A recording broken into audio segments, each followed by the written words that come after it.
இன்றைக்கு இந்த road show நடத்துவது ஏற்புடையதல்ல.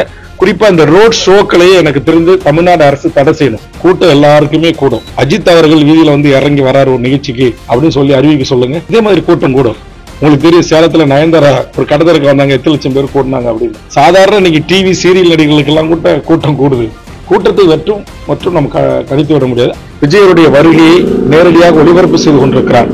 அவரை நெட்டி தள்ளுறது, அவருக்கு முன்னாடி போய் டான்ஸ் ஆடுவது, டிவிக்கு அந்த மப்ளர் கட்சி கரை பொருத்தப்பட்ட அந்த மப்ளரை அவருக்கு தலையில கட்டுவது, கழுத்துல போட்டு வருவது, இது எல்லாம் தமிழ்நாட்டு அரசியல் வரலாற்றில் எந்த ஒரு அரசியல் கட்சியினுடைய தொண்டர்களும் பத்திரிகை ஊடகங்களை இப்படி அவமதிப்பது கிடையாது. திரு விஜய் அவர்கள் பெரிய ஒரு ரசிகர் கூட்டத்தை உருவாக்கி வைத்திருக்கிறார் என்பதை நாம் அறிந்தோம். ஆனால் அவர் அரசியல் கட்சி தொடங்கி 2 ஆண்டுகள் ஆகிவிட்டது. ஆனால் அந்த தொண்டர்களை இன்னும் அரசியல் படுத்தப்படாமலும் வெறும் ஒரு ரசிகர் கூட்டமாகவே வைத்திருக்கிறார். அதனுடைய பிரதிபலிப்பு தான் திருச்சி விமான நிலையத்தில் இருந்த அத்தனை பேரக்காடுகளும் சாய்க்கப்பட்டன, சில தடுப்பு வேலிகள் அடித்து நொறுக்கப்பட்டன. இது போன்ற நடவடிக்கைகளை எனக்கு தெரிந்து இந்தியாவில் இருக்கின்ற, குறிப்பா தமிழ்நாட்டில் இருக்கின்ற 186 அரசியல் கட்சிகளில் எந்த கட்சிகளும் தனது தொண்டர்களை இது போன்ற ஒரு கட்டுப்பாடற்ற, ஒழுங்கற்ற, ஒரு ஒழுங்கு அமைவு இல்லாத ஒரு கூட்டமாக தமிழ்நாட்டில் எந்த அரசியல் கட்சிகளும் தன் தொண்டர்களை வளர்த்தெடுக்கவில்லை. சித்தாந்த எதிரியாக இருக்கிற பாரதிய ஜனதா கூட்டத்தில் கூட இது போன்ற சம்பவங்கள் நடைபெறவில்லை. அதுபோன்று இங்கு மிகப்பெரிய கட்சிகளாக இருக்கின்ற தமிழ்நாட்டின் 239 கிராமங்களிலும் சுமார் 68,000க்கு மேற்பட்ட பூத்துகளில் பூத் ஏஜென்ட்களை நியமித்து வெளியில் வாக்காளர்களை சந்தித்து வாக்கு கேட்கின்ற கட்டமைப்புள்ள திராவிட முன்னேற்ற கழகமோ, அனைத்து இந்திய அண்ணா திராவிட முன்னேற்ற கழகத்தின் தொண்டர்களோ, புரட்சித் தலைவர் எம்ஜிஆர், பேரறிஞர் அண்ணா, தலைவர் கலைஞர், மறைந்த அம்மையார் ஜெயலலிதா என்று மிகப்பெரிய தமிழ்நாட்டின் அரசியல் தலைவர்களுக்கு கூடிய கூட்டத்தில் கூட பல லட்சக்கணக்கான மக்கள், இளைஞர்கள், ஆண், பெண்கள் திரண்டிருக்கிறார்கள். ஆனால் இங்கேயும் இது ஒரு கட்டுப்பாடற்ற, ஒழுக்கமற்ற முறையில் பொதுமக்களுக்கு ஒரு மிகப்பெரிய ஒரு மிகப்பெரிய ஒரு சங்கடத்தை ஏற்படுத்துகின்ற ஒரு பயணமாக இந்த பயணம், அவருடைய இந்த முதல் சுற்றுப்பயணம் அமைந்திருக்கிறது. குறிப்பாக அவர் விமான நிலையத்திலிருந்து திருச்சி வருகின்ற வரையிலும், அரியலூர் வருகின்ற வரையிலும் பேருந்துக்கு முன்பாக 3 கார், அதற்கு முன்பாக சில நிர்வாகிகள் என்று ஒவ்வொரு அடியாக எடுத்து வைத்து நடந்து வருகிறார்கள். அப்படி அந்த பேருந்து ஊர்ந்து வர வேண்டும்.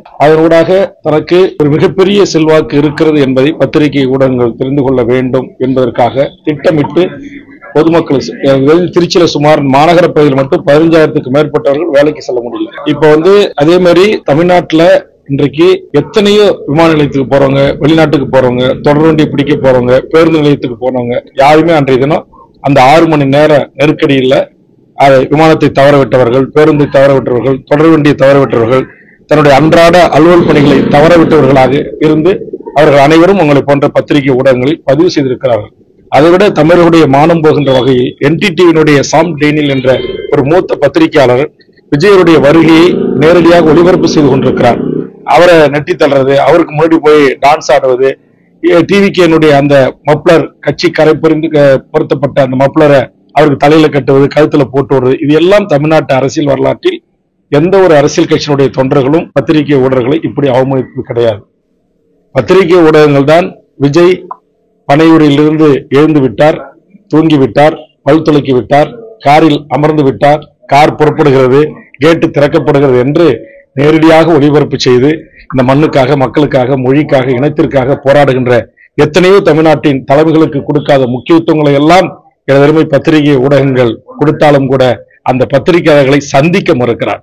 பத்திரிகையாளர்கள் தன்னுடைய ஒலிவாங்கி நீட்டி அவர் விஜயிடம் கருத்து கேட்க முற்படுகிறார்கள். அவர் அந்த டோரை க்ளோஸ் செய்துவிட்டு அவர் வேனை எடுத்துக்கொண்டு புறப்படுகிறார், பேருந்து எடுத்துக்கொண்டு. ஆக அவர் இந்தியாவில் யார் வேண்டுமானாலும் அரசியல் கட்சி தொடங்கலாம். இந்திய நாட்டின் ஒவ்வொரு குடிமகனுக்கும் அந்த உரிமை இருக்கிறது. விஜய்க்கு தமிழ்நாட்டில் மிகப்பெரிய ஒரு ரசிகர் பட்டாளம் இருக்கிறது, ஒரு மிகப்பெரிய உச்ச நட்சத்திரம், அதில் எந்த மாற்று கருத்தும் இல்லை. தமிழக வாழ்வுரிமை கட்சி என்ன விஜய்க்கு வேண்டுகோள் வைக்கிறது என்று சொன்னால், நீங்கள் உங்களுடைய தொண்டர்களை முதலில் அரசியல் படுத்துங்கள். அவர்களை அரசியலில் பக்குவப்பட்டவர்களாக, பண்பட்டவர்களாக எப்படி பொது இடங்களில் நடந்து கொள்ள வேண்டும், விமான நிலையங்களில், சாலைகளில், பேருந்து நிலையங்கள்ல அப்படின்னு அரசியல் படுத்துங்க. கிட்டத்தட்ட ஒரு 17க்கு மேற்பட்ட பெண்கள் மயக்கமுட்டு ஓடுறாங்க, அவங்களை மிரிச்சிக்கிட்டு ஓடுறாங்க. கர்ப்பிணி பெண்கள் மயக்கமுட்டு ஓடுறாங்க, அவங்களை மிரிச்சிக்கிட்டு ஓடுறாங்க. குழந்தைகளை கூட்டு தூக்கி விஜய்னு காட்டுறாங்க. அந்த குழந்தை மயக்கமா உச்சி வெயில்ல மயக்கத்துக்கு உள்ளாக்கப்படுறாங்க. ஆக இந்த மாதிரி நிகழ்வுகளை எல்லாம் விஜய் அவர்கள் தவிர்க்க வேண்டும் என்றால் முதலில் அவர் தமிழ்நாடு முழுவதும் 234 தொகுதிகளும் எந்த என்ன சொல்லுவாங்க, ஒரு ஆடம்பரம் இல்லாமல், ஆறாவரம் இல்லாமல் அமைதியான முறையில் இந்த கிளையிலிருந்து அந்த தொண்டர்களை பக்குவப்படுத்தணும். அதற்கு அந்த கிளைகளை உள்ளடக்கிய ஒன்றியம், பேரூராட்சி, நகராட்சி, மாவட்ட, மாநகராட்சி பகுதிகளில் தன் தொண்டர்களையும் தன் கட்சி நிர்வாகிகளையும் அழைத்து அவர்களை முறைப்படுத்தி பக்குவப்படுத்தி பொதுமக்களுக்கு தொந்தரவு இல்லாமல் பொதுமக்களின் அன்பை பெற்று, ஊடகங்களின் அன்பை பெற்று, பாராட்டை பெற்று நாம் அரசியல் அதிகாரத்துக்கு வர வேண்டும் என்கிற ஒரு தலைமை பண்புக்கு உரிய நடவடிக்கைகளை முதலில் அவர்களை அரசியல் படுத்திவிட்டு அதற்கு பிறகு இது போன்று பொதுமக்களை சந்தித்தார்கள் என்று சொன்னால் அவர்கள் இது போன்ற 6வது அரசு போஸ்ட்மேன்ல ஏறுறாங்க, அடுத்தது பார்த்தா மின்சார கம்பி மேல ஏறுறாங்க, அடுத்தது பார்த்தா இரும்பு கூடு மாரி ஒன்று அமைக்கப்பட்டிருக்கு அதுல ஏறி நிக்கிறாங்க. அப்புறம் பார்த்தோம்னாக்கா அவங்க அந்த வண்டியில ஏறி, எந்த வண்டி பொதுமக்கள் வண்டி பார்க்க மாட்டாங்க, அதை ஏறி குதிக்கிறாங்க. அந்த மரக்கடை வழியா வந்த சில குடிசைகள் இருக்குது, நீங்க பாத்தீங்கன்னா மண்ணோடுகள் வையப்பட்ட வீடுகள் இருக்குது, ஹாஸ்பிட்டல் ஷீட் வீடுகள் இருக்குது, அது மேல ஏறி நின்று குதிக்கிறாங்க. பல வீடுகள் அதெல்லாம் உடஞ்சிருக்கு, அந்த குடும்பத்துக்கு நட்டம் ஏற்பட்டிருக்கு. ஒரு மரக்கடைக்காரர் சொல்றாரு, எங்க இதே நாஸ்தி பண்ணிட்டாங்க, எங்களுடைய வருமானமே போச்சு அப்படின்றாங்க. பல டீ கடைக்காரர் அப்படி சொல்றாங்க, எல்லாம் தூக்கி போட்டு உடைக்கிறாங்க அப்படின்னு. ஆக இது எல்லாம் இல்லாத ஒரு தொண்டர்களை உருவாக்கணும், உருவாக்கி மக்களை சந்திக்கட்டும். மக்களுக்கான பிரச்சனை இன்னைக்கு நாங்க இன்றைக்கு கோட்டைப்பட்டினத்துல எமது மீனவர் மக்களுடைய வாழ்வுரிமை பிரச்சனைகள் குறித்து போராட்டங்களை முன்னெடுத்தோம். எந்த ஒரு சின்ன அசம்பாவம் கிடையாது. உச்சி வெயில் பத்திரிகை நண்பர்கள் வருகிறீங்க, ஒரே ஒரு எங்களுடைய தொண்டர்கள் கூட ஒரு லாஞ்சில கூட ஏறல, ஒரு படகுல போய் ஏறல. எந்த மீனவர்களுக்கு எந்த தொந்தரவும் இல்லை. அதே மாதிரிதான் இன்னைக்கு பல அரசியல் கட்சிகள், ஓட்டரசியலை விரும்பாத அமைப்புகள், இயக்கங்கள் கூட மிகப்பெரிய போராட்டங்களை முன்னெடுக்கிறாங்க. ஆனா எங்கேயும் இந்த மாதிரி ஒரு கட்டுப்பாடற்ற, ஒரு ஒழுங்குமுறைமைக்கு வராத ஒரு கூட்டத்தை வைத்துக்கொண்டு இன்றைக்கு இந்த ரோட் ஷோ நடத்துவது ஏற்புடையதல்ல. குறிப்பா இந்த ரோட் ஷோக்களையே எனக்கு தெரிந்து தமிழ்நாடு அரசு தடை செய்யணும். அதுக்கு முதலமைச்சரே முன்னுதாரணமா இருக்கணும். எதிர்கட்சி தலைவர் அது போன்றதான் செய்யறார், அவரும் அதை மாற்றிக்கொள்ளணும். விஜய் அவர்களும் மாற்றிக்கொள்ளணும். காவல்துறை அதுதான் சொல்றேன், முதலமைச்சரும் எல்லாருமே மாற்றிக்கொள்ளணும். ஏன்னா பொதுமக்களுக்கோ எந்த முகசுலிக்க கூடாது. அவர்கள் தான் நமக்கான எஜமானர்கள்.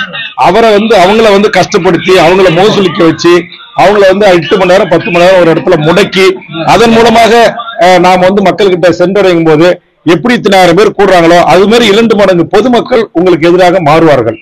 அதனால எல்லா தலைவர்களுமே நான் வேண்டுவது, எத்தனையோ மைதானங்கள் இருக்குது, பொது இடங்கள் இருக்கிறது. இப்ப அம்மையார் ஜெயலலிதா கூட வந்தாங்க, உங்களுக்கு தெரியும், நாடாளுமன்ற சட்டமன்ற தேர்தல்களை ஒரு குறிப்பிட்ட இடங்கள்ல மக்களை குவித்து அந்த இடத்துல பேசிட்டு அங்கிருந்து அருகாமையில் ஹெலிகாப்டர் போய் அவங்க போயிடுவாங்க. ஏன்னா தலைவலி மார்க்கமாக எந்த பொதுமக்களுக்கும் மிகப்பெரிய அளவுல இடைஞ்சல் இருக்காது.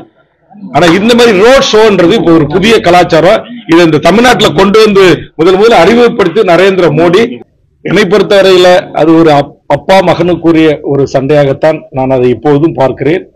தேர்தல் தேதி அறிவிக்கின்ற காலம் நெருங்குகின்ற போது நிச்சயம் அதற்கு ஒரு சுபம் போடப்படும் என்பதுதான் என்னுடைய கணிப்பு. இல்ல அதை இன்னைக்கு அதனுடைய கட்சியினுடைய தலைவர் ஜி.கே. மணி, செயல் தலைவர், கௌரவ தலைவர் மறுத்திருக்கிறார், மருத்துவர் ஐயா மறுத்து பத்திரிகையாளரை சந்தித்திருக்கிறார். ஆக இது அந்த கட்சியினுடைய உட்கட்சி விவகாரம். அதிலும் குறிப்பா அப்பா மகனுக்குரிய பிரச்சனையாகத்தான் நான் இதை பார்க்கிறேன். அதை கடந்து அந்த கட்சியிலிருந்து வெளியேற்றப்பட்டு தனியாக ஒரு கட்சியை தொடங்கி நடத்துகிற நான் இதை குறித்து இதற்கு மேல் எந்த கருத்தும் சொல்ல விரும்பவில்லை. அந்த கட்சி இந்த நிலைமையில வரக்கூடாது என்பதுதான் என்னுடைய விருப்பம். காரணம், தமிழ்நாட்டில் வாழ்கின்ற இன்றைக்கு 108 சாதிகளுக்கான கல்வி வேலைவாய்ப்பு உரிமையில் இடஒதுக்கீட்டை எம்பிசி என்கிற ஒரு பிரிவை உருவாக்கி தமிழ்நாட்டு மக்களுக்கு பெற்றுக் கொடுத்ததில் நான் அன்றைக்கு இணை பொதுச் செயலாளராக, அந்த கட்சியினுடைய மாநில அமைப்பு செயலராக, மாநில துணை பொதுச் செயலராக, மாவட்ட செயலாளராக, இப்படி பல்வேறு பொறுப்புகளை தமிழ்நாடு சட்டப்பேரவையின் சட்டமன்ற கொறடாவாக 18 எம்எல்ஏக்களை வழிநடத்தியவனாக இருந்திருக்கிறேன். அப்படி இருந்து நான் வளர்ந்த அந்த கட்சி இன்றைக்கு சமூக நீதி தளத்தில் இருந்து கொஞ்சம் கொஞ்சமாக இது போன்று அப்பா மகனுக்குரிய இந்த பிரச்சனையின் அடிப்படையில் அந்த கட்சி பலம் இழுப்பது சமூக நீதிக்கு ஏற்புடையதல்ல. கண்டிப்பாக அது ஒரு சுமூக முடிவு எட்டப்பட்டால் இங்கு சமூக நீதி வரலாற்றில் தொடர்ந்து இன்னும் தமிழ்நாட்டில் சாதிவாரி கணக்கெடுப்பு நடத்தி அனைத்து சாதிகளுக்குமான இடஒதுக்கீடு தர வேண்டும் என்று தமிழக வாழ்வுரிமை கட்சி முன்னெடுத்து வருகின்ற போராட்டங்களுக்கு வலு சேர்க்கக்கூடிய ஒரு அரசியல் கட்சியாகத்தான் பாமகவை நான் பார்க்கிறேன். இல்ல, அனைத்து இந்திய அண்ணா திராவிட முன்னேற்ற கழகம் இங்கு ஒற்றுமையாக இருந்து அந்த கட்சி இங்கு தமிழ்நாட்டு மக்களுக்கு சேவையாற்ற வேண்டும் என்பது தமிழக வாழ்வுரிமை கட்சியின் விருப்பம். காரணம், இந்த நாட்டில் திமுக என்கிற அதிமுக 2 கட்சிகளும் ஆட்சி செய்த போது ஓரளவுக்கு நான் மக்களால் தேர்ந்தெடுக்கப்பட்டு 3 முறை சட்டப்பேரவையில் பணியாற்றி இருக்கிறேன். அரசு உறுதிமொழி குழு தலைவாக இருக்கிறேன். இந்த 2 அரசுகளிலும் இந்த தமிழ்நாட்டுக்கான பல்வேறு மக்கள் திட்டங்கள் நிறைவேற்றப்பட்டிருக்கின்றன. அதிமுகவினுடைய பங்களிப்பும் இருக்கிறது, திமுகவின் பங்களிப்பும் இருக்கிறது. இன்னைக்கு எத்தனை அரசு நிறுவனங்கள் இருக்கிறது என்று சொன்னால், இன்னைக்கு கடகோடி ஒரு கிராமத்திலும் ஒரு நூலகம் இருக்கிறது, ஒரு ரேஷன் கடை என்று சொல்லக்கூடிய நியாய விலை கடைகள் இருக்கிறது. இன்றைக்கு 30,000 மக்களுக்கு ஒரு பிஹெச் இருக்கிறது. தெற்காசியாவிலேயே இன்றைக்கு கிட்டத்தட்ட 36 அரசு மருத்துவ கல்லூரிகள் இருக்கிறது. அது எடப்பாடியே 11 மருத்துவக் கல்லூரிகளை கொண்டு வந்திருக்கிறார். ஆக இரண்டு கட்சிகளும் தமிழ்நாட்டிற்கு ஒரு ஆரோக்கியமான போட்டியினூடாக சில நல்லவைகளை செய்திருக்கிறார்கள். அந்த அடிப்படையில் நான் அதிமுக என்கிற ஒரு கட்சியை மதத்தின் பெயரால் மக்களை கூறு போடுகின்ற, பிளவுபடுத்துகின்ற, பாரதிய ஜனதா பிரித்தாளுகின்ற, உடைத்து நொறுக்குகின்ற சூட்சும வலைகளுக்குள் திரு எடப்பாடியோ அல்லது செங்கோட்டையனோ சிக்கிவிடக் கூடாது என்பதுதான் ஒரு தமிழனாக என்னுடைய எதிர்பார்ப்பு. எடப்பாடி பழனிசாமி சொல்றாரு, 4 ஆண்டு கால ஆட்சியை மத்திய அரசு தான் தக்க வச்சது. அதற்கு இன்னைக்கு இவரை ஆட்சிக்கு வருவதற்கு காரணமாக இருந்த டிடிவி தினகரன், சசிகலா போன்றவர்கள் அவர்களின் தரப்பிலிருந்து ஒரு பதில் வந்திருக்கிறது. 122 எம்எல்ஏக்கள் தான் இந்த ஆட்சியை காப்பாற்றினார்கள், ஒன்றிய அரசு அல்ல, நரேந்திர மோடி அல்ல என்றார். உண்மையிலே ஜனநாயக ரீதியாக பெரும்பான்மை எம்எல்ஏக்கள் கூட எடப்பாடி அவர்களை தேர்வு செய்தார்கள். எடப்பாடி முதலமைச்சராக வருவதற்கு அம்மையார் சசிகலா காரணம், எடப்பாடியை பரிந்துரை செய்து டிடிவி தினகரன் என்று சொல்கிறார்கள். ஆக அந்த 122 எம்எல்ஏக்களின் வாக்குகளும் அவருடைய ஆதரவும் தான் அவரை இந்த நாட்டின் அரியாசனத்தில் அமர வைத்தது. முதலில் அவர் இப்போதுதான் தேர்தல் களத்திற்கு, சட்டமன்ற தேர்தல் களத்தை சந்திக்க வருகிறார்கள். தமிழ்நாடு முழுக்க 234 தொகுதிகளிலும் போட்டியிட்டு மக்கள் வாக்களித்த பிறகுதான் தேர்தல் ஆணையம் அதிகாரப்பூர்வமாக வெளியிடுகின்ற போது, அதை பத்திரிகை ஊடக நண்பர்களாகி நீங்கள் செய்தியாக வெளியிடுகின்ற போதுதான் எங்களுக்கு தெரிய வரும். அதற்கு முன்பாக ஆரிடம் சொல்கின்ற அளவுக்கு எனக்கு கூட்டத்தை வச்சு சமீபத்தில் கூட்டம் உங்களுக்கு தெரியும். தமிழ்நாட்டுல கூட்டம் எல்லாருக்குமே கூடும். எல்லா நடிகர், இப்ப நாளைக்கு திரு அஜித் அவர்கள் வீதியில வந்து இறங்கி வராரு ஒரு நிகழ்ச்சிக்கு அப்படின்னு சொல்லி அறிவிக்க சொல்லுங்க, இதே மாதிரி கூட்டம் கூடும். உங்களுக்கு தெரியும், சேலத்துல நயன்தாரா ஒரு கடத்தருக்கு வந்தாங்க, 8 லட்சம் பேர் கூட்டினாங்க அப்படின்னு. சாதாரண இன்னைக்கு டிவி சீரியல் நடிகர்களுக்கு எல்லாம் கூட்டம் கூடுது.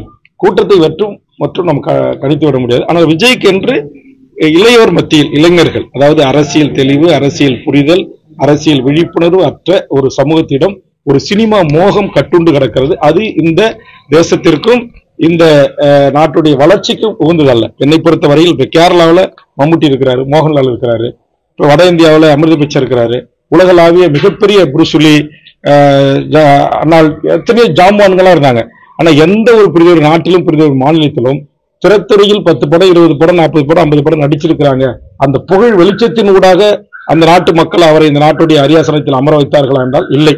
ஆனால் தமிழ்நாட்டில் அதற்கு நேர்மாறாக கடந்த காலங்களில் திரைத்துறையின் புகழை பெற்ற, திரைத்துறையிலிருந்து வந்தவர்களுக்கு வாக்களிக்கிற ஒரு முறைமை இருக்கிறது. இது முற்றுமுழுமாக மாற்றப்பட வேண்டும். அப்பதான் இங்கு தமிழர், தமிழ்நாடு, தமிழ் மொழி, தமிழினம், தமிழுடைய வளர்ச்சி, தமிழ் சமூகத்தின் ஆரோக்கியமான நியாயமான கோரிக்கைகளுக்காக இன்றைக்கு மக்கள் அதற்காக போராடுகின்றவர்கள், அதற்காக வாதாண்டவர்களை ஆய்ந்து அறிந்து ஒரு விழிப்புணர்வு பெற்ற ஒரு சமூகமாக வாக்களிக்கணும். ஒரு கதாநாயகன் திரைப்படத்தில் நடிக்கிறாருன்னா அவருடைய வருமானத்துக்கு நடிக்கிறார். ஒரு பாடலாசிரியர் பாடல் எழுதி கொடுக்கிறாரு, ஒரு இசையமைப்பாளர் இசையமைக்கிறாரு, ஒரு ஸ்டெண்ட் மாற்று அவர் காயம்பட்டு அவர் சண்டை பயிற்சியில் ஈடுபடுகிறார். ஆக இதையெல்லாம் அறுவடை ஆக்கி அரசியல் அதிகாரத்தை கைப்பற்றிக் கொள்கிற அந்த முறைமை தமிழ்நாட்டில் இருக்கிறது. இது முற்றுமுழுமாக ஆரோக்கியமான அரசியலுக்கு நன்மை பயக்காது. தமிழ்நாட்டு மக்கள் யாரை தேர்ந்தெடுக்க வேண்டும், யாரை தேர்ந்தெடுக்க கூடாது என்பதை ஆய்ந்து அறிந்து தேர்வு செய்ய வேண்டும் என்று என் தமிழ்நாட்டு மக்களிடம் நான் வேண்டுகோள். அது ரத்தம் பேசுற ஒவ்வொரு பேச்சுக்கும் என்னால் பதில் சொல்ல முடியாது. அது அவரிடத்தில் தான் நீங்கள் கேட்டு தெரிந்து கொள்ள வேண்டும். என்னை பொறுத்தவரையில் நான் ஏற்கனவே சொன்னது, விஜய் அவர்கள் அரசியலுக்கு வந்ததை நான் வரவேற்றிருக்கிறேன், அவருக்கு பாராட்டு தெரிவித்திருக்கிறேன். ஆனால் அதே நேரத்தில் அவர் ஒரு 5 ஆண்டு காலம் 10 ஆண்டு காலம் இந்த மக்களோடு இருந்து மக்களை படியுங்க, மக்களோடு பணியாற்றுங்க, மக்களோடு பழகுங்க, மக்களுடைய வழிகளை வேதனைகளை தெரிந்து கொள்ளுங்க. இரண்டாவது, உங்களை பின்தொடர்கிற ரசிகர்களாக இருந்தவர்களை தொண்டர்களாக மாற்றி அரசியல் வகுப்புகள் எடுங்க, பயிற்சிகள் எடுங்க, பொது இடங்களில் எப்படி நடந்து கொள்ள வேண்டும், பத்திரிகையாளர்கள் எப்படி நடந்து கொள்ள வேண்டும், இதையெல்லாம் நீங்கள் அந்த அவர்களுக்கு அரசியலாக அவர்களை தயார்படுத்துங்க. அதுக்கு பிறகு வாங்க அரசியலுக்கு, நாங்களும் உங்களை ஆதரிக்கிறோம் என்றுதான் நாங்கள் ஏற்கனவே அவர் கட்சி தொடங்கிய உடனே அறிவித்திருக்கிறோம். எங்களுக்கு விஜய் தனிப்பட்ட முறையில் எதிரி அல்ல. எந்த ஒரு நடிகரோ நடிகையோ தமிழக வாழ்வுரிமை கட்சிக்கு தனிப்பட்ட முறையில் எதிரிகள் அல்ல. இன்னைக்கு இந்த மண்ணுல எங்களுக்கு என்ன ஒரே ஒரு வருத்தம்னா, இன்னைக்கு நல்லகண்ணையா உயிரோடு இருக்கிறாங்க, நெடுமாறையா உயிரோடு இருக்காங்க. சுதந்திர போராட்டத்திற்காக தன் வாழ்நாளை தியாகம் செய்த எண்ணற்ற தலைமைகள் தமிழ்நாட்டில் இருக்கிறாங்க.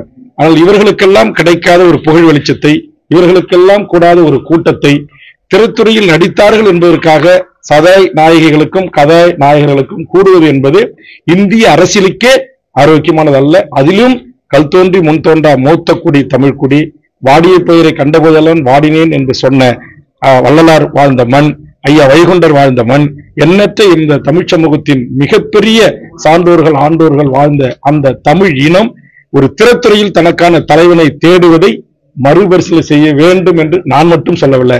திரைத்துறையில் இருக்கின்ற பல திரைத்துறை அரவிந்தசாமியிலிருந்து பல எழுத்தாளர்கள், பல நடிகர்கள், பல கதாநாயகர்கள் சொல்லியிருக்கிறார்கள். அதை தமிழக மக்கள் கொஞ்சம் சீர்தூக்கி பார்க்க வேண்டும் என்பதுதான் என்னுடைய வேண்டுகோள்.